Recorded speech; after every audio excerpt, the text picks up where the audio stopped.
Você vai oferecer, você tem que oferecer preço. Não é assim o vendedor? Quando ele bate na porta do cara, qual é o seu preço? É isso que o gerente ou o comprador pergunta. Qual é o seu preço? Então nós vamos perguntar qual é o preço. Agora, se a gente for atrás, é assim, 15 milhões. Agora, se eles vêm aqui, então deixa aí. Vamos orar. Vamos esperar eles virem na gente. Aí quando eles vierem, aí talvez você tem que dar seu carro aí. Aí você vai ter que mostrar a sua fé. Porque a obra não é minha. E a igreja não vai ficar para mim nem para os meus filhos. Porque os meus filhos têm a minha herança lá. Eu não vou deixar a herança aqui, que é isso aqui. Isso aqui é teu. Isso aqui é para gerações futuras. Amém, gente? A igreja não é minha. Aquele ônibus lá que está lá fora, não é meu. A Kombi que está lá em Campina Grande, não é minha. Tudo isso aí está no nome da igreja. Aqui a gente não coloca nada no nome da gente. Se você quiser, eu te mostro o documento do ônibus, da Kombi. A igreja está no nome, está lá a Igreja da Aliança, eu sou o presidente. Nós temos uma diretoria. Aqui é muito sério, né? A partir de agora, a gente está orando, mas a pastora Fátima assumiu a tesouraria da igreja. Nós temos um conselho fiscal, estou orando para colocar alguém lá para ficar no conselho fiscal da igreja. Então, a igreja ela tem essa estrutura que é como se fosse uma empresa, porque ela precisa ser assim para prestar contas ao governo. Sexta-feira, como o pastor Marcos falou aqui, nós tivemos que pagar R$1.000 em impostos, gente. Meu Deus, é um absurdo. Mas tem que pagar. Se ele não pagar, eles vêm aqui e fecham essa porta. E aí, como ele falou, dai a César o que é de César e a Deus o que é de Deus. Então, a gente tem que cumprir a nossa parte. E aí, então, eu estava lá e o Senhor falou assim, que sem fé é impossível agradar a... É impossível. Você vai ter que... Vai chegar um momento em que sua fé vai ser colocada em xeque. Como isso, pastor? Vamos ver aqui? Olha lá. Naquele dia, sendo já tarde, verso 35 do capítulo 4 de Marcos. Naquele dia, sendo já tarde, disse-lhes Jesus, passemos para outra margem. Deixando a multidão, eles o levaram consigo, assim como estava no barco. Havia também com ele outros barquinhos. Ora, levantou-se grande temporal de vento, e as ondas se arremessavam contra o barco, de modo que já estava a encher-se. Olha para mim aqui. Então, o que acontece? Jesus, o Senhor, o Mestre, ele cedinho, ele sobe no barco, ele está na praia, e ele começa então a pregar para aquelas pessoas. Por que ele entra no barco? Para ficar mais fácil, para as pessoas olharem para ele e conseguirem ouvi-lo. Ele entra no barco e, se você olhar capítulo 4, ele prega sobre a parábola do semeador, depois da candeia, da semente, do grão de mostarda, e agora eles entraram no barco, ele está no barco e ele chama os seus discípulos para entrarem no barco e passarem para outra margem. Quando eles fazem isso, se levanta então uma grande tempestade. Quem está enfrentando lutas aqui? Tempestade na sua vida. Quem está enfrentando? Fique em pé, quero orar por você. Eu já quero começar uma oração. Quero orar por você. Pai, alivia, Senhor. Quebra essa tempestade agora. Repreendemos, ó Pai. Repreendemos essa tempestade. Repreendemos. Aquieta-te. Aquieta-te, tempestade. Aquieta-te. Foi isso que Jesus falou. Cala-te. Aquieta-te, tempestade. Em nome de Jesus. Se essa tempestade está vindo, meu Deus, do diabo, do inferno, seja amarrada agora. Essa turbulência, essa confusão dentro da casa, do trabalho, saia daí agora, Satanás. Saia daí agora. em nome do Senhor Jesus, seja amarrado agora, em nome do Senhor Jesus. Amém? Senta, queridos. Olha só. E aí então, eles entram no barco. Jesus estava só no barco, mas ele diz assim, entra no barco. E aí então eles entraram no barco. Uma coisa tem que ficar claro para vocês. Quando a tempestade vier, não pule fora desse barco. Não pule fora do barco. Tem pessoas saindo da vontade de Deus. Tem pessoas se desesperando. A pessoa diz assim, pastor, depois que eu vim para a igreja, começou problema dentro da minha casa. Começou uma encrenca aqui, acolá. Começou a se levantar pessoas que eu amava e agora a gente está vivendo um inferno lá. Que é isso, pastor? Isso é o seguinte, quando você começa a fazer a vontade de Deus, o diabo não chuta cachorro morto. Não estou chamando você de cachorro, mas você está entendendo? Ele não bate naquele que não dá nada para ele. Agora você, a partir do momento em que você tem o Espírito Santo na tua vida, vai começar alguma luta. Por quê? Porque a luz ofusca as trevas. Agora você é uma pessoa que tem a luz de Deus. E era algo que você não sabia. Você não tinha esse entendimento de que o Espírito Santo, a partir do momento que você se achega ao Senhor, Ele começa a habitar em você. E aí você então começa a incomodar pessoas. Pessoas te odeiam de graça. Você não fez nada para ela, mas ela olhou para você a primeira vez e já começou a te odiar. E você diz assim, poxa, mas eu não fiz nada para você. Você até quer puxar conversa, você quer até fazer uma amizade, mas não tem conversa. Por quê? Porque o Espírito Santo habita em você. E aquela pessoa então está em trevas. Ela é uma pessoa que está amarrada. E ela precisa do quê? Ela precisa também do Espírito Santo.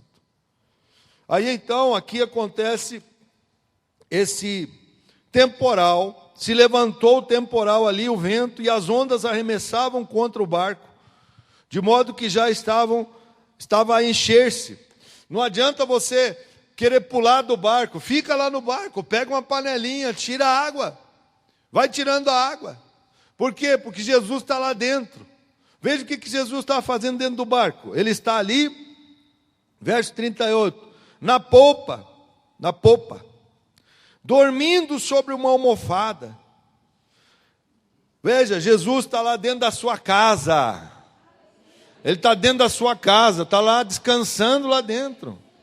Aí você não crê nisso. Você acha que está sozinho. Você acha que está passando a luta sozinho, mas ele está lá dentro. Ele anda com você, ele dorme contigo. Ele diz que está dormindo lá, está na tua cama, amém? Está lá dentro da sua casa. Agora, a pessoa que, por isso que eu acho incrível assim o reino de Deus, o Senhor nos dá liberdade de escolher. Muitos estavam no barco com o Senhor, mas quando veio a tempestade, eles pularam fora e quiseram nadar, e acabaram afogados, se afogaram no meio. Tem gente que já naufragou na fé, tem gente que andou com a gente um tempo, caiu fora, hoje está acabado. Está perdido, está desanimado, não tem mais força nem para voltar. Não consegue mais voltar. É uma luta, é uma batalha. Por quê? Porque agora a pessoa se entregou. Ela jogou os bets lá, já falei outro dia aqui. Ela pegou e pulou na água. Mas enquanto Jesus está no barco, não saia do barco. Porque Ele determinou, eu vou chegar até o outro lado. Queridos, se o Senhor falou que ia chegar até o outro lado, então Ele não vai morrer, nem Ele, nem você. Olha o que está escrito aqui, eles ficaram desesperados, né?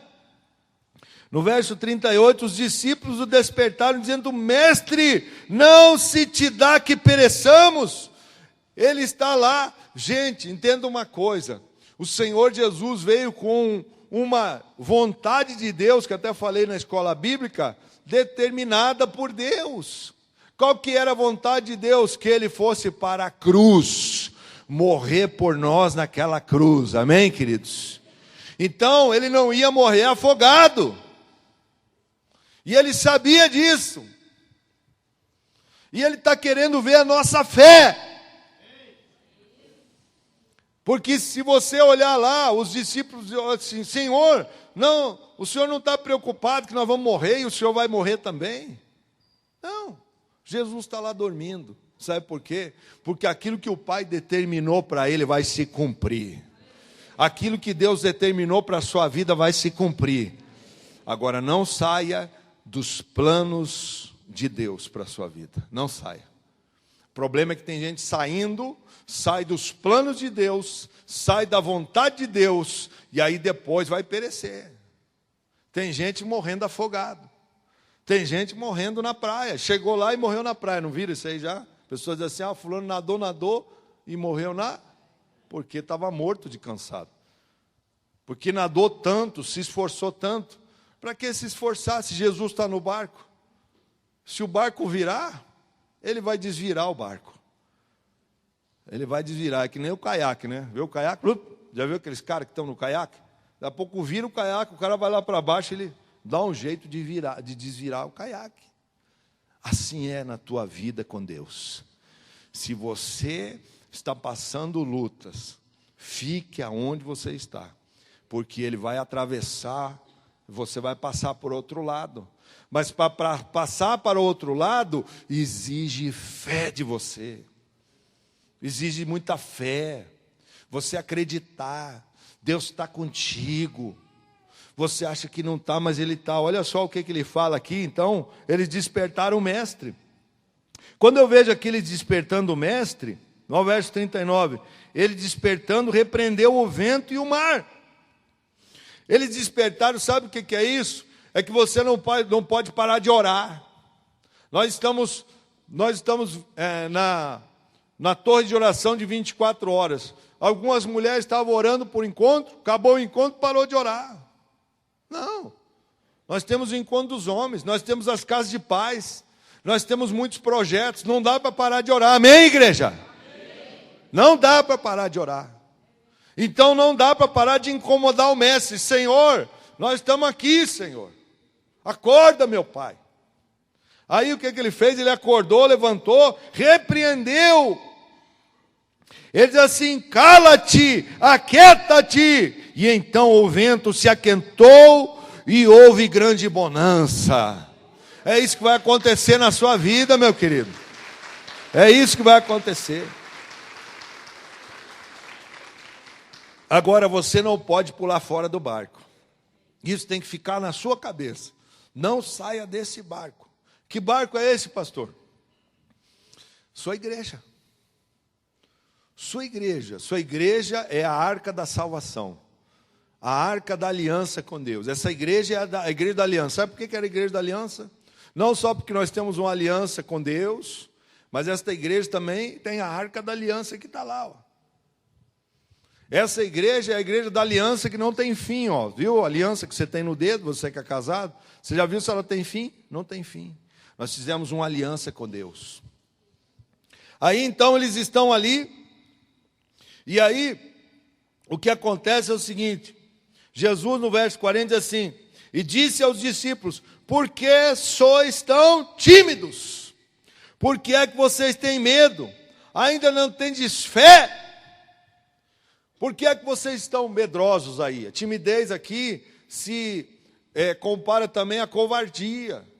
Por que é que muitas vezes nós somos covardes? Por que é que ao invés de você pegar o óleo aqui, quando seu filho fica doente, ungir ele primeiro, orar por ele, a primeira coisa que você faz é levar no médico? Se está ardendo em febre, ore, use a sua fé, impõe a mão ali, faça aquilo que Jesus mandou fazer. A oração da fé curará o doente, é isso que ele diz. Só que a gente pega e a gente é bom de papo. A gente tem o trejeito do irmão, Pai do Senhor, ou coisa parecida, aleluia, glória a Deus e tal, mas na hora que aperta para você, você pula fora e vai buscar no homem. E é isso que Deus não quer. Deus quer que você pegue e que você utilize a sua fé. Ele colocou algo dentro do homem, Ele colocou a fé dele, mas ela precisa ser despertada. Você precisa despertar para as coisas de Deus. Nós estamos aqui como homens de Deus ensinando a igreja, mas parece que tem gente que não entra dentro.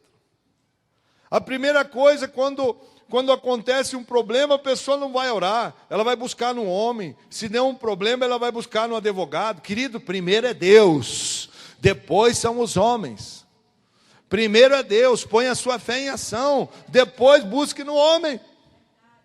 Mas se você colocar primeiro o homem, Deus ficou de fora. Ele não pode fazer nada por você. Ele está esperando que você, como a gente leu lá em Hebreus, né?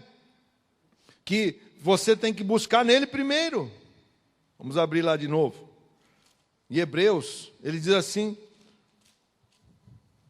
Hebreus 11:6. Ora, sem fé é impossível agradar a Deus. Então, se eu não tenho fé, eu desagrado a Deus. Você já notou isso? Que se você então não tem fé, você começa a desagradar a Ele. A gente começa a entristecer o Senhor, porque Ele deixou autoridade para nós como igreja. Para você parar a tempestade lá, levantar sua mão e parar. Para agora aqui em nome de Jesus. Gente, eu não gosto de fazer campanha ou tipo, não é bem esse o nome, mas legislar em causa própria. Mas esses homens que estão comigo aí, o pastor Marcos e os outros mais antigos, a gente sempre gosta de subir um monte, e a gente já subiu alguns montes aí. Você estava naquela, né, Marcão? Que a gente voltou do Caratuva lá. Então, a gente estava voltando do Monte Caratuva. Depois do Pico Paraná, ele é o mais alto aí. A gente gosta de fazer essas loucuras. E há uns 2 anos atrás, mais ou menos, né? Nós estávamos voltando, e era na época que tinha muita tempestade, e se armou um temporal.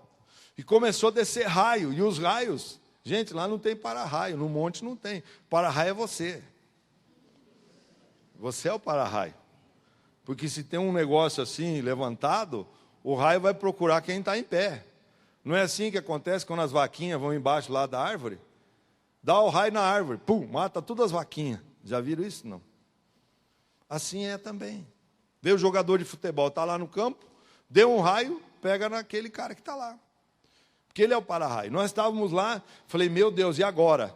Levantamos a mão lá. Falei assim, vamos começar a repreender aqui, turma. Vamos usar a nossa fé. Começamos a orar, e o raio caiu uma lá, caiu outra aqui, caiu outro lá, caiu outro lá, caiu outro lá. Parou o raio ali. Acabou os raios ali, acabou a tempestade ali, amém? Eu falei assim, como está na palavra, tem que se cumprir agora aqui. Amém, gente? Essa tem que ser a sua fé, entendeu? Essa tem que ser a sua fé. Se você não tiver essa fé, não adianta. Porque vai acontecer. Aí o que aconteceu lá? A gente muito bem podia assim, vamos achar uma caverna. Aonde? Não tem, está no meio do morro, gente. E era uma capoeira rasteira. E se esconder embaixo de árvore é pior ainda. Então o que o Senhor está dizendo aqui, ó, é o seguinte, ó, vocês são homens de pequena fé, turma. Para com isso.